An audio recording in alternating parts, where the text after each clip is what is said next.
I feared missing out and made the stupid mistake to sleep with this guy. Now I'm divorced. My marriage with my husband just ended because I slept with another man as a result of my shameful curiosities.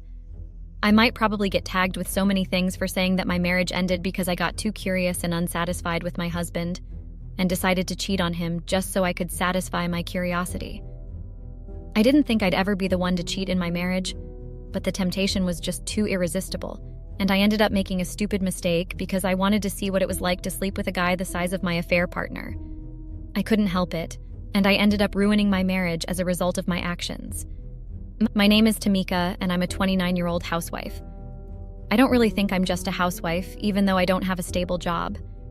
I do everything from small businesses to side jobs, but none of them lasts for a long period of time. I'm just someone that doesn't like sticking to a particular routine. But I make my own money, even though it's not as big as my husband's. I've been married for 2 years to my husband, Rain. Rain is a radiologist, and he's a very intelligent person. He's also quite hardworking, and it all pays off for him. But Rain is literally 10 years older than me. He's 39 years old.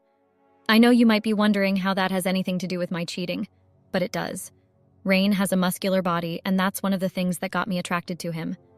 I liked the way he was built, but I soon got disappointed when we started dating. I learned that the size of a man's tool cannot be determined by his muscles. Rain isn't as big as I thought down there, and our intimate life isn't that great either. He does his best, but he's always tired as a result of work and barely has time to give me what I want. That's how I ended up falling into this predicament. I knew Rain didn't satisfy me as much as I wanted from the beginning, but I still got married to him because he checked all the other boxes. I thought he would get better, but he never did. I managed it like that and never complained or tried to look elsewhere until recently. I got very curious when I saw the huge tool Axel had, and that's when the FOMO kicked in. Guys, Axel is my affair partner. I think I should speak in past tense now since we're not really together anymore. He's the one I cheated on my husband with. I think it's safe to say that he's the one that made me so curious that I couldn't hold it. I just had to know what it was like to sleep with a man like him. Before I get into the details of everything that happened, let me tell you all how I met Axel. So, like I said earlier, I'm not really someone who is into one particular business. I do a lot of things, and 90% of the time, I hardly like to stay in one business for a long time. One of my friends, Rachel, is also like me, so she became the perfect business partner. Just recently, we started an online clothing store for males. I know how weird that sounds, but trust me, this isn't the first weird business I've ventured in. I'm always trying trendy things and things that bring more money at a particular time. We already tried selling unisex clothes online and even female clothes, but we discovered that the female clothing market was already very competitive. Almost every clothing store has 90% of female clothes. We also noticed that girls pay less for a lot of things and like to bargain unlike men. So I decided to start selling clothes for men because they just order stuff without caring about how expensive it is. Rain is like that. He just orders stuff and I only get to know that they ripped him off after it arrives. So yeah, that's how I wanted my business to be like. We started the clothing line for men even though it was just an experiment, and surprisingly, it became something very lucrative. The money I got out of it exceeded my expectations, and I actually realized it could finally be the business I stick to. I needed money to buy a space to have an official store and equipment. Rain gave me the money without any complaints because I don't usually ask for money unless I want to invest it. With his help, I started up my store with Rachel, and it got crazy, guys. Business was booming and I was having a great time, literally. The sales were up and we had an influx of customers. Most of the guys preferred coming to try on the clothes themselves so they could get their sizes right. Rain told me it was because men usually had a problem finding the right clothes that fit their arms and stuff. I had extra space for a changing room, so I set that up too. At first, Rain was super supportive of the business and he usually patronized me. But I don't know what suddenly got into him or why he just felt like a woman shouldn't sell male clothes. I refused to listen to him eventually, though it started causing problems in our marriage. But now, I wish I listened to him because it was thanks to this clothing business that I actually got to meet Axel. He was one of my customers and he regularly bought shoes and ties from our website online. We mainly conducted our transactions through Instagram and he never had to visit my store personally. But one day he told me he wanted to come personally because he needed some clothes and wasn't ready to take the risks of buying stuff that didn't fit. It was easy for that to happen because we both stay in Canada. I was really surprised to see him when he came to the shop. It's not like he looked different from his Instagram or anything, it's just that he was more attractive. I asked him what he came to get, and he said he wanted to get some singlets, boxers, polo shirts, and tuxedos. I had expanded the shop thanks to Rachel's husband and his fashion ideas, so we had all the things he asked for. We even sold suits at the store. Long story short, he entered the dressing room to change into his boxers, and that's when my FOMO kicked in. Yes, guys, my FOMO kicked in when I saw his huge size. I'm not even exaggerating, he's actually very big. He tried on the boxer and singlet and came out to look at the mirror. That's when I spotted how huge his tool was. I was shocked to say the least because I never expected that kind of size from him. In fact, I didn't expect that kind of size from anyone. I've never seen anyone shaped like that before, and I can truly say he has good genetics. It was a big step up from what I usually saw with Rain, so I got very curious. He tried on a lot of boxers, and I just couldn't stop staring.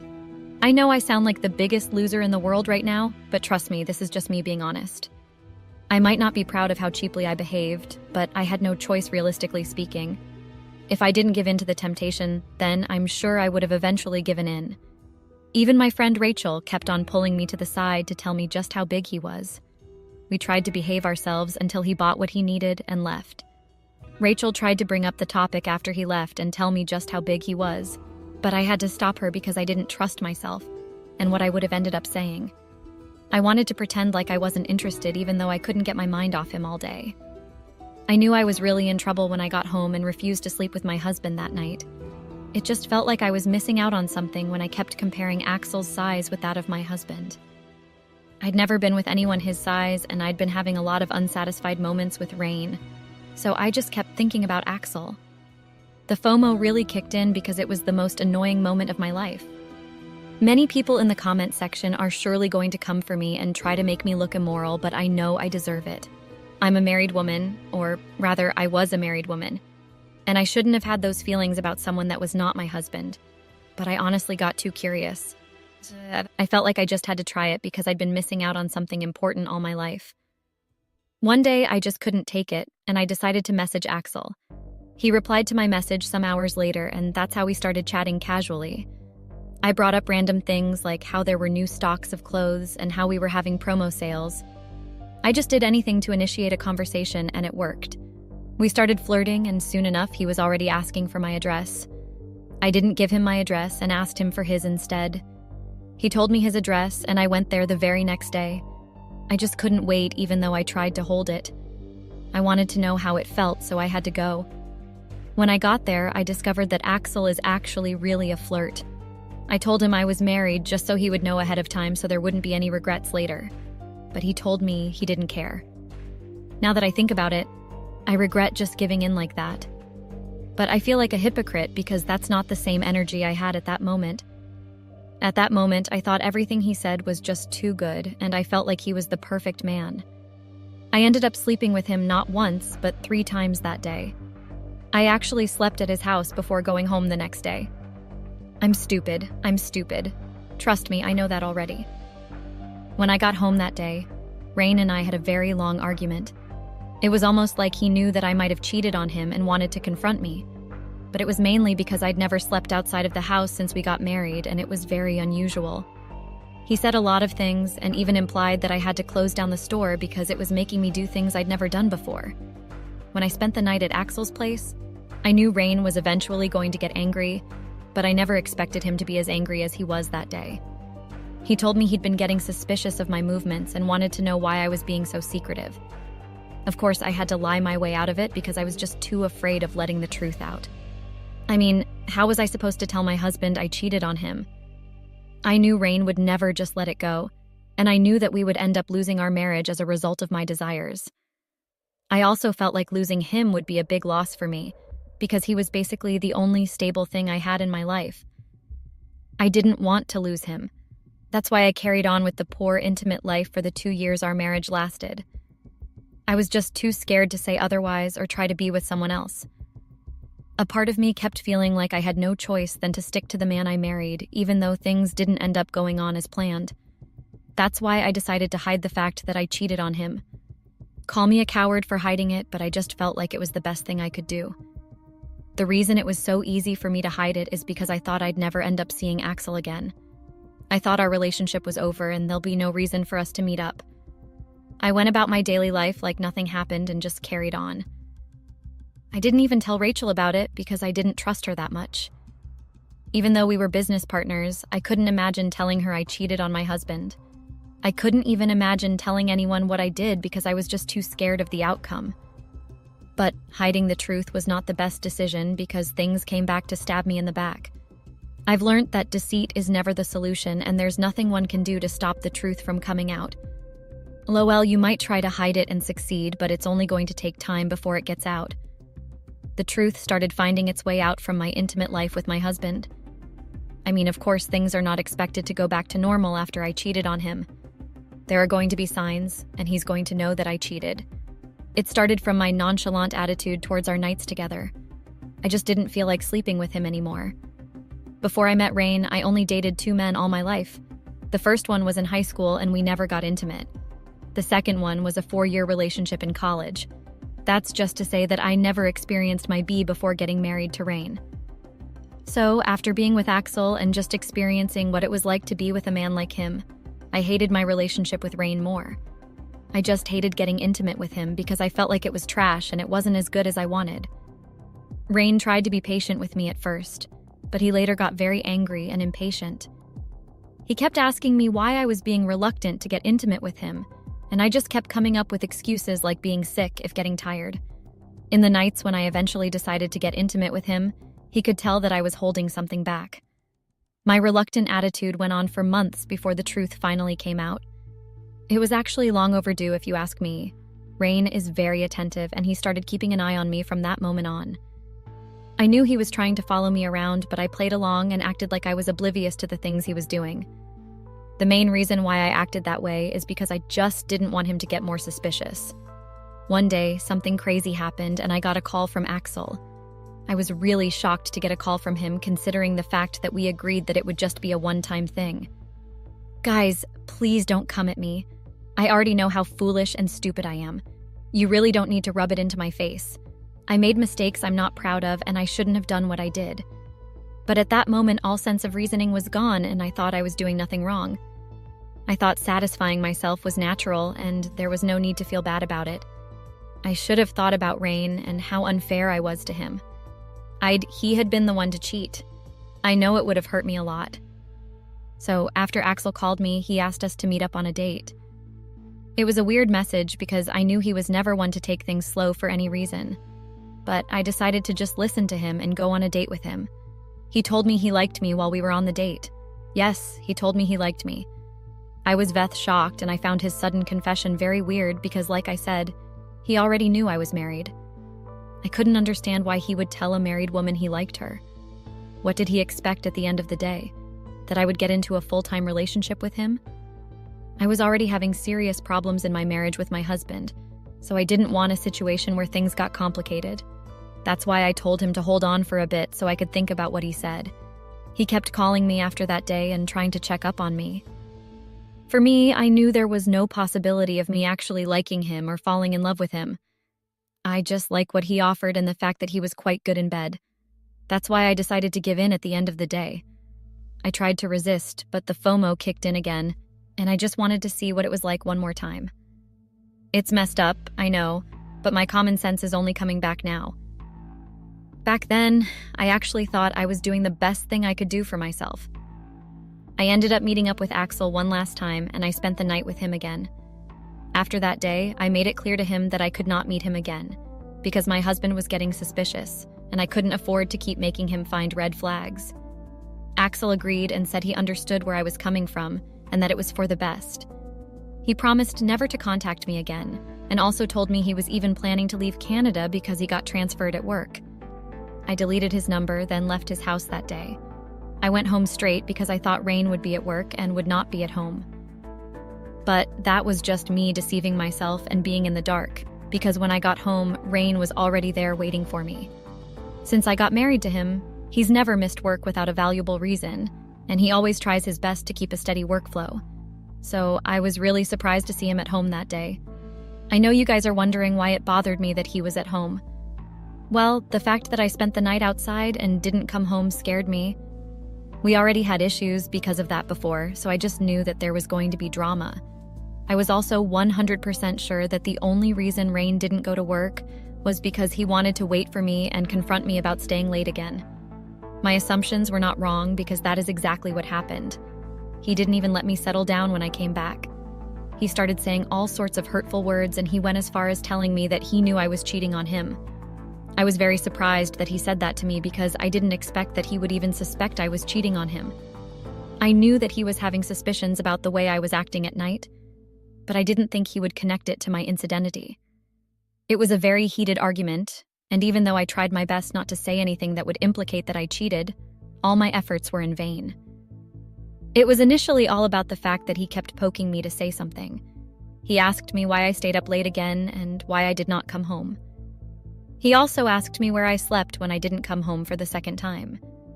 All those questions really caught me off guard because they were not questions that I was expecting. I didn't think that he would be at home, so I did not prepare ahead of time to tell him the things I needed to tell him. While we were arguing, he told me I needed to stop acting like I was the hottest woman on earth by denying him intimacy at night. He tried to diminish my confidence, so I got angry and told him I was cheating on him with someone that was far better than him. I told him he was the one who wasn't the hottest person. He never satisfied me, so I had to look for someone who did. It was after I said those words that I realized that he had just been trying to get the truth out of me and was not sure that I cheated on me. He just wanted me to say the words myself so that he would know the truth, and I fell for it. That's how my marriage ended, guys. Rain was so angry that he almost laid his hands on me. I really respect the level of self-control he had and how he held back himself. I shouldn't have robbed it in his face, but my anger made me do it. He sent me out of the house that very day, and 2 weeks later I was served with divorce papers. He didn't try to consult me personally, and I haven't heard from him since then. I signed the divorce papers, and now I am waiting for our court hearing so our divorce can be finalized. My stupidity and unnecessary curiosity has now ended my 2 years of marriage. Update. Hi guys, I'm here to update you all on everything that happened since the last update. So the divorce eventually got finalized about 2 months later. Before we finally got divorced, Rain made sure he collected the money he gave me to invest in the store. Thankfully, I was able to give him the money as a result of the profits I made from the store. He only contacted me through his lawyer and never had any physical conversation with me. The last time I spoke to Rain was when I told him I cheated on him. The guilt has been eating me up and I regret everything. But I guess there's nothing I can do at the end of the day. I let my needs and desires lead me to do something I eventually regretted with passion. One thing about life is that you only truly appreciate what you have after it's gone. Few months ago, I didn't think that I would really miss my ex-husband like I do now. Back then, I just felt like I needed to cheat on him, and that would be the best thing to do. I didn't realize that I would end up regretting it with so much passion at the end of the day. But now I actually do realize that I should have never married Rain if I felt like he didn't satisfy me like I wanted. It was unfair to him, and it was also unfair to me. You know, I have only seen or heard about cheating ex-wives who later tried to come back in the name of fixing things and in the name of love on TV. I had thought those who allowed their cheating ex-wives back into their lives were fools or naive, not knowing that one day I'll be facing the same thing those men are facing out there. Mine was worse because she tried coming back with a baby that was not mine. The audacity. Women are evil and very manipulative species. They use the fact that you love them even after the breakup, you still loved them, and use that to their favor. I still can't believe that I once found myself in the same situation. I almost got trapped with a child that was not mine. If I didn't get a wake-up call and took matters into my own hands, I would have been a father to another man's child. If there is someone who once found himself in the same situation as mine, how did you deal with this kind of face a day? Let me tell you about my ordeal. So I, M44, married this humble, down-to-earth, and loving wife. Her name was Faith, F34. I loved her so much, there was nothing I didn't and wouldn't do for her, but she took all that for granted. Faith and I first met at the year-end party at work that was hosted by my boss 6 years ago. Her beauty caught my heart. Her humbleness and how she carried herself made me love her. When I first saw her, she was with some of my female colleagues. I didn't know how she knew my colleagues, but I later found out that she was the supervisor's little sister. I was working at an insurance company, name withheld due to personal reasons, in Richards Bay as a financial advisor. Let me first tell you a bit more about myself so it would be easy to understand my story. I was born and raised in the village of Richards Bay in KwaZulu-Natal. I am the person who they call a farm Julia in the suburbs or in the city. I was raised in a big family by very strict parents when it comes to our culture. My father used to say that if one of his children reached the age of 30 and they have not found a wife for himself who will bear him grandchildren and grow our household, he would personally look or arrange a marriage for that son, because it would have shown that the son was either a coward or gay. So I was under a lot of pressure because I was the third born in my father's male children out of 5 and 4 girls. I don't know and don't understand who came with the rule that stated all the men who live in villages must have many children or have 2 wives to grow the family's surname. My 2 older brothers were married around the village. It was easy for them because they got married to their childhood girlfriends. And I, on the other hand, sighed. I didn't know if I was the problem or I had a problem because I was not a person who was interested in courting ladies. The only thing I was obsessed about were my books, so my brothers would sometimes call me gay, because even if I came across a very beautiful lady in our village, I wouldn't have the courage to approach her. I was scared of rejection and thought that I was not their type of man they wanted because I was a bookworm. So one day my father came home and called a meeting with his sons. I thought it was something serious that concerned a family or his health. Mind you, at the time I was in the middle of my exams, I took a distance learning course at UNISA, University of South Africa. I did accounting and business management, which was a course I chose because I loved accounting and managing businesses. It was a 3-year course, and I was on my second going to a 3rd year in a few months. Okay, so father called us to a big house. We call it a family house. We made sure to always leave everything, no matter how busy we were, and comply with father's summons. We had to respect his requests. So when we had all gathered, father started telling us about the issues we were facing at home. What surprised me was that I was also in the issues. When I had just reached 30 years, my father announced that he had found me a wife. He found me a wife while I was in the middle of my exams. That made me mad because it somehow showed that my father didn't care about my goals and education. Instead, he wanted me to find a wife that I would impregnate so she can bear him grandchildren. I didn't argue with him after his announcement because I knew that if I did, I would be in hot waters. You know, when parents think they know everything and know what's best for everyone is what my father was doing. He also announced that I would have to meet the girl before he takes the next step. I didn't agree with him because I was in the middle of my exams, so I didn't need any destruction. But he threatened to disown me if I went against his word, so I had no choice but to obey. He was the head of the family after all. I missed my mother so much because she was able to soften her husband's hard heart. Our mother passed away when I had just turned 25. It was the hardest time of our lives. I had thought my parents were soulmates and no one would get in between them, but life and the universe had other plans. Well, more like my extended family elders had other plans for their relationship. So as most people know that in most villages, especially African villages, they perform witchcraft and all those weird things. You survive if you have a very strong ancestor and believe in them along with God. It's more like survival of the fittest. So the extended family elders once called my father and told him that he needed a second wife because one woman wouldn't be able to handle a big household all alone, so she needed a helper. Time went by and the second wife came and she was introduced to us. She had only one child who passed away when he turned 15. The reason for the course of his passing was not clear, but when they went to a traditional healer, the healer told them that the child had passed on because of his mother's sins. The second wife started accusing our mother of witchcraft, saying she had killed her child. The accusation and jealousy went on until my mother started getting sick. She didn't know what was going on with her because she had suddenly got sick. The sickness kept getting worse, so my brothers and I went to the healer again and tried to get help for our mother. We were told that my father had allowed a snake into our home, so since she lost a child because of her doings, instead of repenting, she got bitter and she was on a mission to destroy or kill everything that had any relation with our mother. 3 months later, our mother passed on in her sleep. It was not believable because she had started looking better, but she was fooling us. Her passing made father blame himself for our mother's passing. He became cold-hearted and more strict after the second wife got arrested. My elder brothers didn't believe that our mother had just died in her sleep, so they went to the mortuary authorities and requested for a post-mortem to find her actual course of death. When the results came back, we found out that she was poisoned. So my brothers came back with police officers and the wife was arrested. I have never been so infuriated like that in my life. I was angry and wanted the second wife's blood. Jail was going to be too soft for her. She deserved a serious punishment. A few days later, my father organized a meeting with this girl. Actually, he came home with this girl, the one he said he had found for me.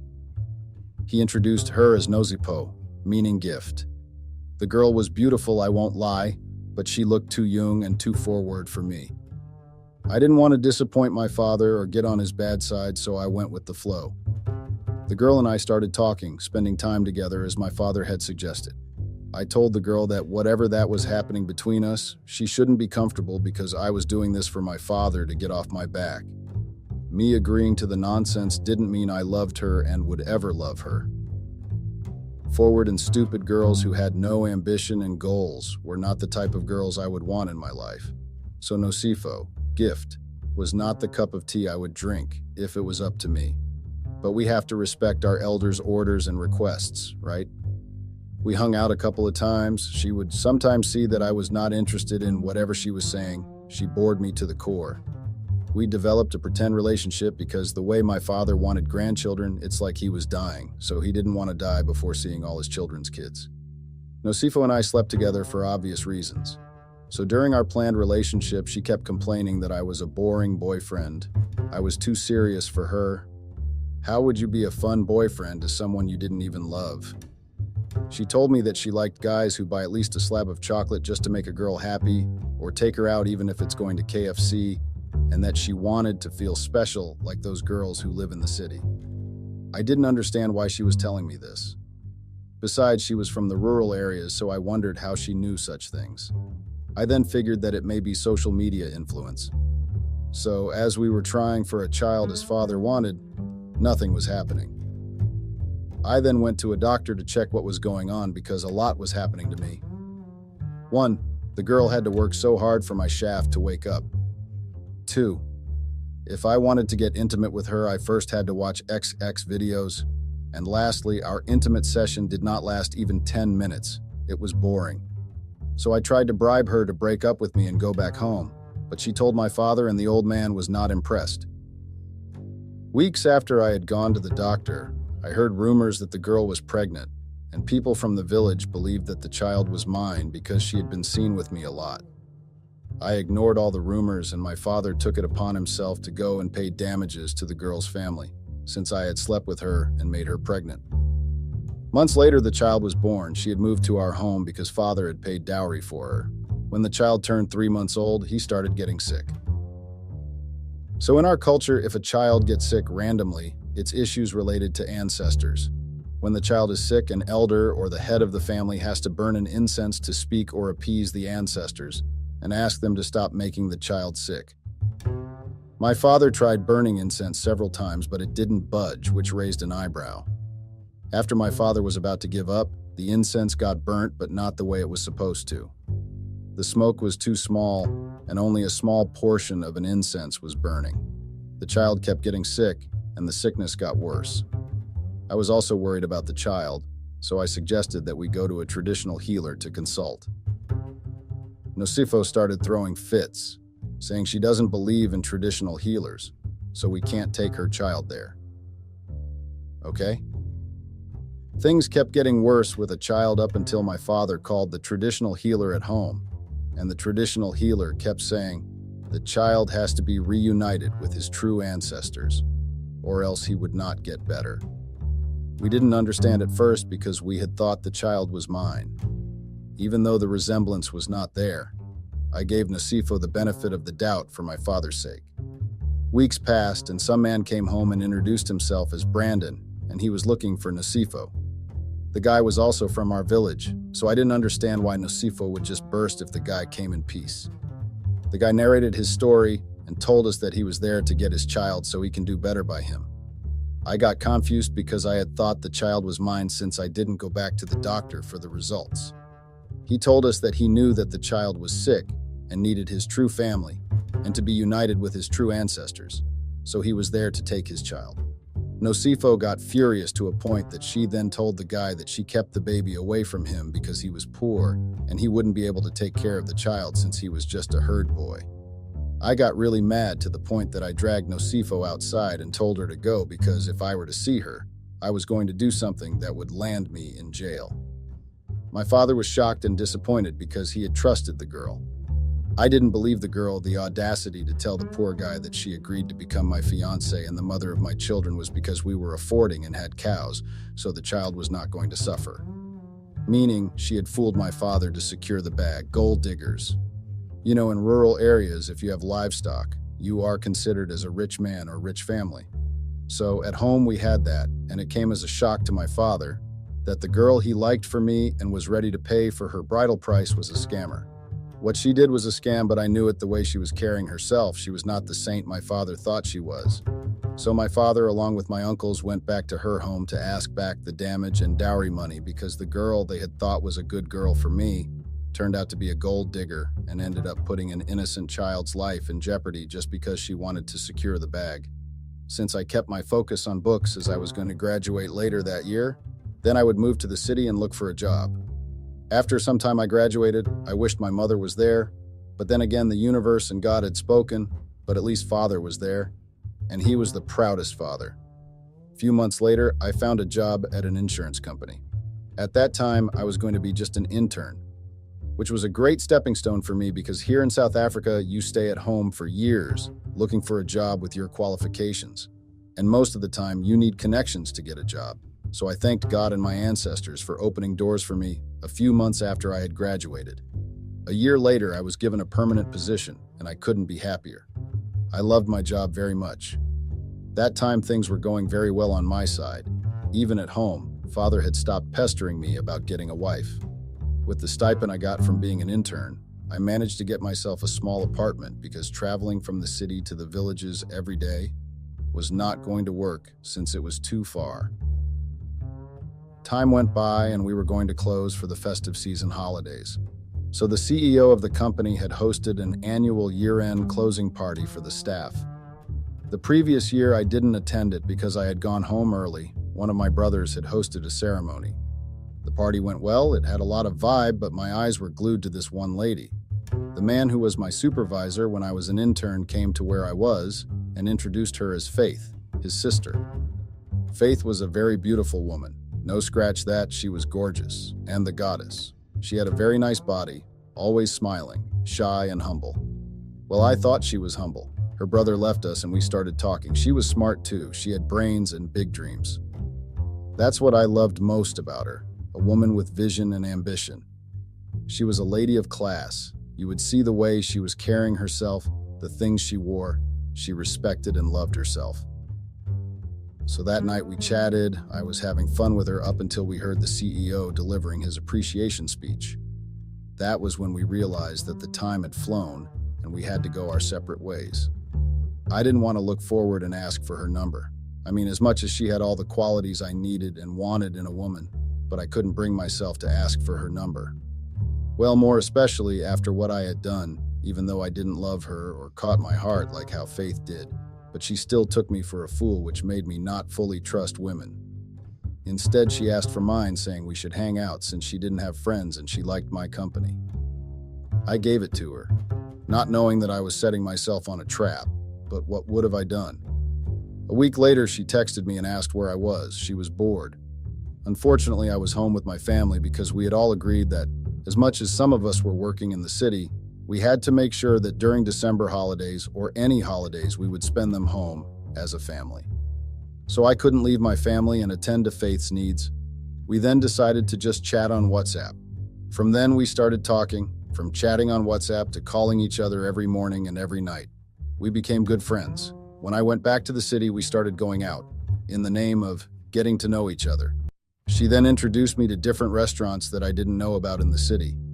I mean, the only thing I came to the city for was work. So I didn't know much about any fancy restaurants except McDonald's or KFC and retail stores where I bought groceries. Faith loved trying new things. She was adventurous, whereas I was just a village who was obsessed with books and numbers. She taught me a lot that I didn't know about, introduced me to new things like going out, not to clubs, but visiting different places that had fun activities like hiking, mountain climbing, etc. We became very good friends. I appreciated every time I had spent with her. She taught me a lot that I didn't know about. Our friendship was really amazing.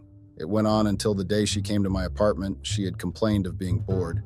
She was still living with her parents. She was working as a travel agent at Richards Bay Airport, which explained why she was an adventurous person. Okay, so she came to my apartment, we just chilled, talked about random things, played board games until we decided to just watch something on Showmax. She loved watching reality shows like The Real Housewives. She was a huge fan of the Housewives. She would even tell me the kind of husband she would want to spend her life with. Her dream was to be a housewife and be taken care of by her husband. From watching her reality shows, I opted to change to Netflix. She chose romantic comedy movies, which we didn't even finish because we were busy talking during the movie.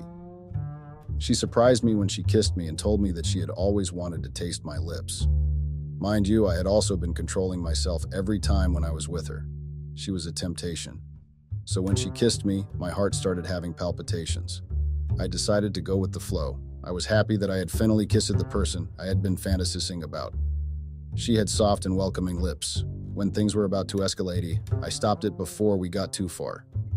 Time went by. We became what we call friends with benefits. We would satisfy each other whenever we could up. I don't know if I was the one or she was the one who caught feelings, but I believe I was. I couldn't continue with the no strings attached or friends with benefits thing, so I told her what I felt. And to my surprise, she said that she felt the same way. I had come to terms that not all women were the same. The time I had spent with Faith made me trust her. Not fully, but I did trust her. I was a free-spirited person when I was with her. I felt alive, you know. It's like she was a missing part in my life. She was that missing chapter in a book. Since both of us had developed strong feelings for each other, our relationship got promoted from being friends to friends, with benefits to an actual couple's relationships. Our relationship was a bliss. We supported and loved each other. After 2 months of dating, she told her brother, my supervisor, about us because she didn't want any awkward vibes between us when he found out. Her words, not mine. The brother obviously gave me a tough time, but eventually accepted the relationship. Time passed, and I told my father that I had found a woman and I saw a future with her. Little did I know that I was just fooling myself. My father was happy at the fact that I had finally found myself a woman after the one he had found for me, who turned out to be a gold digger. So during Easter holidays, I had invited Faith to meet my family, which she gladly accepted. I was somehow nervous about how she would view my background. Not my home, but the village, because she was a girl from the suburbs. When she came home, I first introduced her to my brothers and sisters. I loved the fact that as much as she grew up in the suburbs, she knew how to dress as a respectful woman. She respected occasions and made sure to wear respectfully. My brothers didn't trust her. I understood their fears, but they had no choice but to accept her as the woman in my life. I mean, father wanted grandchildren from all his children, right? So I had found the right person for that, but we were going to adopt since the doctor said I was infertile. 6 months passed. I asked my father to gather the uncles because I wanted them to represent me to the Smith family. In our culture, if you want to take a woman, you have to pay and introduce yourself to the family of your woman.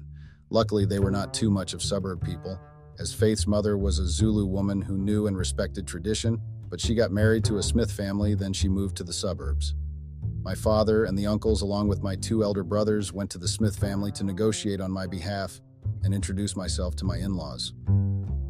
Faith's father knew a little about the Zulu tradition, so he had asked Faith's uncles from her mother's side of the family to help him during the negotiations. One thing I knew was that I couldn't wait for my wife.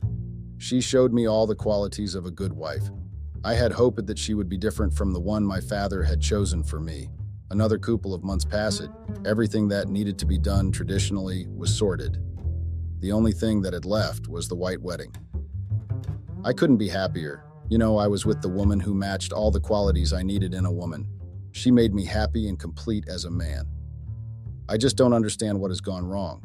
I worked very hard at work, took extra shifts so that I could raise enough money for our wedding and our surprise honeymoon. I had planned to take her to Bolito for our honeymoon. I had heard that Bolito was a great holiday place, especially for newlyweds. So I made sure to put every cent I got in savings because I didn't want her to contribute a huge portion of money to our wedding. I mean, I was her man, right? So it was my right and responsibility to provide for her. Time went on very fast to a point that our wedding day was approaching. I was happy. We were happy because the day we had been waiting for had finally come. So when the day came, our wedding was a success. Our families were united and happy, as us. Later that day, we decided to rest. We were going to drive to the surprise location. Everything was a success. We had so much fun on our honeymoon. A few nights after our honeymoon, she wanted us to have a talk about expanding our family and having kids. Mind you, I had forgotten to tell her about my infertility problem, and as much as she was my wife, I was not comfortable to share such a sensitive thing about me with her. I was scared that she would leave me and find a guy who was fertile and would be able to impregnate her. Was I wrong to keep that as a secret? Weeks turned to months, and Faith was really persistent about wanting to have her own family. She kept reminding me every time it was like she was obsessed with having a child. I don't know if she was obsessed with having a child with me, or she just wanted a child that would call her mom. Unfortunately, I couldn't grant her wishes and give her what she wanted. There was this day when she came back from work. Chuckles. I couldn't believe what she did or said. So she came back from work. That day I was not working, I had got a day off. She told me that she had removed her contraceptive preventing implant. Mind you, I didn't even know that she got an implant. So she removed her implant so that it would be easy to fall pregnant, and her doctor had told her that she was very much fertile. So in order for her to fall pregnant fast, she had to take some supplements and check her ovulation dates, which would be a great time to try for a child since her eggs would be active. I couldn't believe my ears. I told her that I didn't want any children, at least not at that time. I didn't give her any reason why I didn't want or was not ready for any children. I know it was wrong and selfish of me, but I couldn't risk losing the only woman I had ever loved, especially not when she had so much eagerness and obsession in having a child. What she told me really shocked me because I was not expecting it. So one day she asked why I was not showing any interest in starting or expanding our own family. I know that time I had a chance to come clean, but I was too ashamed, so I lied and told her that I was just not interested and I wanted to focus on my career. A week later, she then suggested that she was resigning or retiring from her work because she needed to focus on building her family and be a wife, which meant she wanted or expected me to provide for her with everything while she was a housewife. I just don't understand women sometimes, but I shouldn't have been surprised because she was influenced by those reality shows she was watching. And she once told me that her wish was to find a man who would provide for her so she won't have to work, but be a housewife. A year passed and things were no longer the same at my house. My wife had started changing on me. Well, she had started changing when I didn't allow her to quit her job since I was just a financial advisor, which was not a job that paid fortunes. My salary wouldn't even cover half of what she needed as a woman. Another thing, she had started getting impatient about getting pregnant. She would get angry at me whenever I refused her sex. She was not always in the house and had started traveling a lot, saying it was work-related. My conscience couldn't allow me to believe what she had told me. My mind was telling me that she was cheating. All those thoughts were running wild in my head to a point that confronted her and she denied my allegations. I developed trust issues, and what Nosufo had once put me through came back. We had fights about that because she had started going out a lot, saying she was going to her parents' house and she would be sleeping over or going to work. I ignored all that because I had thought that she wouldn't lie about going to her parents' house and work, plus to me, she didn't appear as the person who would just be unfaithful. She was my innocent angel, not knowing that she was actually a devil's agent hiding under a white innocent cloth. Her visiting my parents became a trap song because I had somehow believed it and went with the rhymes and lyrics. So, one weekend I decided to go and see her parents, as my in-laws, of course, thinking maybe I would see my wife. I had missed spending time with her, so I was going to check up on the rents, then come back with her. I didn't marry her to spend more time with her parents, right? When I got there, I didn't see her, so I told her mom that I had come to fetch my wife since I missed her and I wanted to spend my weekend with her. I agree. I had somehow neglected her because she had changed to an obsessed person who wanted a child so bad. And ever since, I didn't allow her to be a housewife. She was going out a lot. So, her mother told me that she had last seen her 2 months ago. That raised an eyebrow because whenever she was leaving, she would say she was going to her parents' house, and that was happening every weekend. I asked her about her lies when she came back, and the things she said to me were not what I had expected from her. She told me in the face that I was no longer satisfying her, so she got satisfaction outside our marriage. Which was not the worst thing she said, because her last words were that she had been tolerating me for too long. We had been trying for over a year for a baby, but she was not falling pregnant. She even told me that I was less of a man and she wanted a divorce. I got furious and I ended up slapping her. Luckily, we didn't get married under community property, but I tried fighting for her, but her mind was made up and she even threatened to open a restraining order for me. I love this woman too much. I still had plans for our marriage, very big plans, but she decided to just throw herself in someone else's bed just because she was not getting pregnant, and I was no longer satisfying her. I won't lie, even today when I think about her, I become enraged. She moved out of our marital home. My father had given us land as our wedding gift to build my house, where I would be staying with my wife and kids, so I did as he had said. She was a gone girl. Father called a meeting between two families, mine and Faith's, to try and solve the issue that we were facing. Faith didn't show up at that meeting, so the two families looked at me as a man who couldn't control his house and was controlled by a woman. 2 weeks later, I saw her with a man in some restaurant. They were cozy, and even a small child would see that those people were in a relationship. So I granted her a divorce. At least I didn't lose anything to her. I couldn't fight for something that was not going anywhere. The ship had sunk, so it was time to move on and restart my life. Since then, I vowed to never fall in love again. The person I had thought had the qualities of a good woman showed me that no woman is perfect. They are all evil and manipulative. She made me believe that she loved me, but she chose someone else over me just because she couldn't get pregnant. So see that God works in mysterious ways. A year and a couple of months later, she came back home. She was not alone, but with a small child. The thing she said was, she came to introduce me to my child. She had fallen pregnant before she got into a relationship with the man I once saw her with, and worse things happened. She found out that the man was married and was not willing to leave his wife for her. I just told her that she should go back to that man and introduce the baby to him because the baby looked nothing like me or any of my family members. When she refused to go, I called her parents and brother and asked them to come and fetch her. Then I told her that there was no way the baby was mine because I was infertile. Then I showed her the papers from the doctor. She couldn't believe it, so I asked her to never contact me again or set foot in my house because I would murder her if I ever see her again. That day I decided to be calm and not do the unthinkable to her. Later on, her parents and brother came and fetched her. I was so disappointed and angry at myself for investing all my love to someone who would do the same thing the person I didn't even love once did to me. Fear woman, how do you think I should have dealt with the situation? I need some advice.